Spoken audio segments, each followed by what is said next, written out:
Previously, in the lectures of digital image processing, we discussed the topics that are the noise and the noise models. We already discussed the Gaussian noise model. Second one is the Rayleigh noise model. We already discussed. In the Rayleigh model, we also use this equation like the probability density function, which is equal to the values of, if the z value is greater than equal to a, we get the 2 divided by b z minus a, and the exponent power minus z minus a square divided by b. Here the the mean value we calculated by is equals to a plus under root pi b divided by 4, and variance we get sigma square value is equals to b 4 minus pi divided by 4. So this equation are also to be used in the Rayleigh noise. We get the mean and the variance value, and graph is same.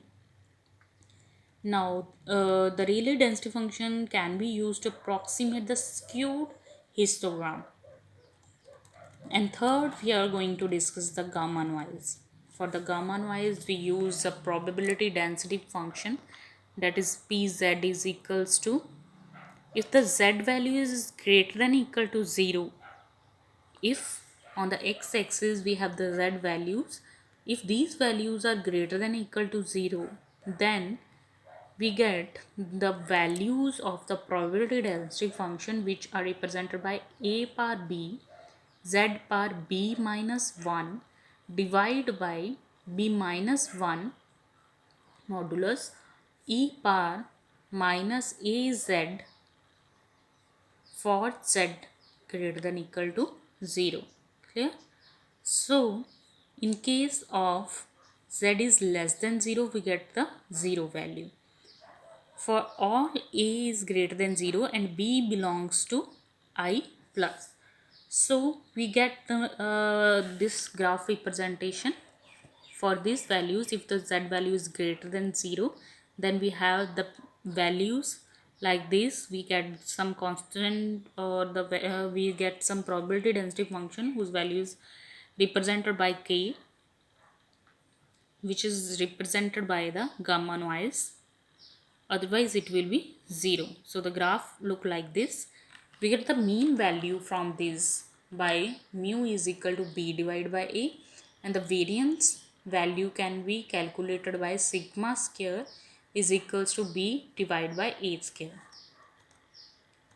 So this is the gamma noise. We done with the 3 noise model, and the fourth model is the exponential noise model. The probability density function for in this case is a e power minus az for z greater than equal to 0. Otherwise it will be 0 for z less than 0.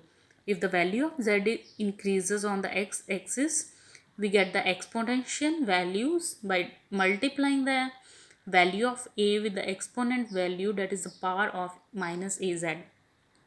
Where a is greater than 0, we get the mean value by mu is equals to 1 divided by a, and the variance we get by 1 divided by a square. Next, the second last is the uniform noise model. For this we have the probability density function that is represented by pz is equal to 1 divided by b minus a. For a is less than equal to z, and z is less than equal to b.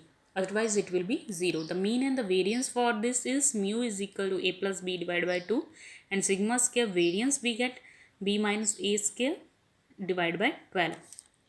So this is the representation for this a and b values on the coordinate, the gray level values, and we get the uniform image. We get some constant values with this equation, that is 1 divided by b minus a.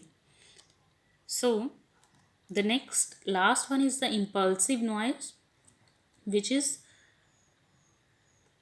represented by the probability density function, that is pa for z equals to a, pb for z equals to b. Otherwise it will be 0.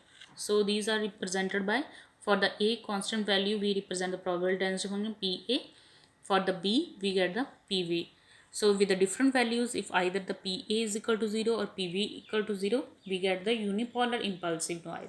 If these values are not equal to 0, then bipolar impulsive noise or the salt and the pepper noise. So normally A equals to 0, which means that we get the black value. If we have the B equals to 255, then we get the white value. So these are the models which we discuss. You need to understand the equations of the probability density function of all these models, and also understand the graphs related to these models. So